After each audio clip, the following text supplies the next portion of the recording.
আসসালামু আলাইকুম, সবাই কেমন আছেন? আশা করছি আল্লাহর রহমতে সবাই ভালো আছেন। আমি আমার স্কুল ফ্রেন্ডদের সাথে চলে গিয়েছিলাম ইউআইউর অপোজিটে সেই সুন্দর মসজিদে নামাজ পড়ার জন্য। ফ্রেন্ডদের সাথে ফান অ্যাক্টিভিটিস করার মধ্যে যে আনন্দ, তার চেয়ে কয়েক গুণ বেশি আনন্দ ভালো কাজ করার মধ্যে।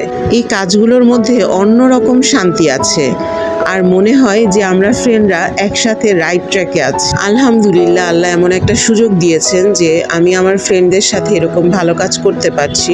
এই মসজিদটাতে এত সুন্দরভাবে মেয়েদের জন্য সেকশনটা বানানো হয়েছে, সেটাই আমি আজকে আপনাদের ঘুরে দেখাবো।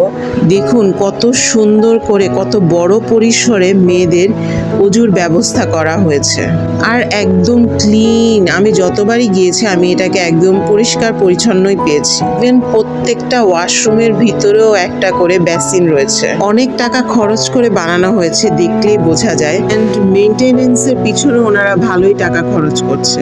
কিন্তু যে জিনিসটা একদমই ভালো লাগেনি সেটা হচ্ছে মেয়েদের নামাজের ঘরে ঢোকার প্রবেশপথটা হচ্ছে একদম গ্যারেজের ভেতর দিয়ে। প্রবেশপথ গ্যারেজের ভিতরে তো দিয়েছে, এমনকি একদম লাস্টের দিকের গেটটাই রাখা হয়েছে মেয়েদের জন্য। মেয়েদের সেফটিটা সবার আগে এনশিওর করা উচিত। দিনের আলোয় সাহস করে হয়তো একা একা নামাজ পড়তে আসা যায়, কিন্তু মাগরিব কিংবা এশার নামাজ পড়ার জন্য একটু রিস্কি। ছেলেদের জামায়াতে অনেকে এসে থাকেন, তো অনেক গাড়ি গ্যারেজে পার্কিং করে রাখা হয়।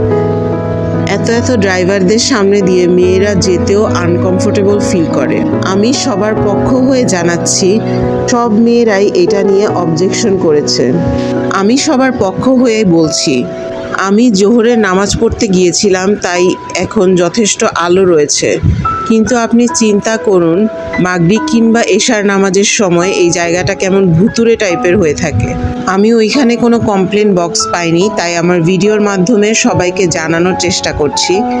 ভিডিওর মাধ্যমে এই জন্যই বলছি, যদি কারো পক্ষে কিছু করা পসিবল হয়, এই জিনিসটা একটু চেঞ্জ করে থাকবেন। আমি জানি আমি ছোট পরিসরের একজন ইউটিউবার, তারপরও ট্রাই করতে ক্ষতি কি? ছোট আছি বলেই একদিন বড় হওয়ার সম্ভাবনা আছে, আর সেই পজিটিভ আশা নিয়ে বল। অ্যাটলিস্ট সেকেন্ড ফ্লোরে মেয়েদের জন্য একটা নামাজের ব্যবস্থা করা যেতে পারতো। একটা সেপারেট সিঁড়ির ব্যবস্থা রাখা হতো, যেদিক দিয়ে শুধু মেয়েরাই উঠবে, তাহলেই আর প্রবলেম ছিল না কোনো। এনভায়রনমেন্টটা যথেষ্ট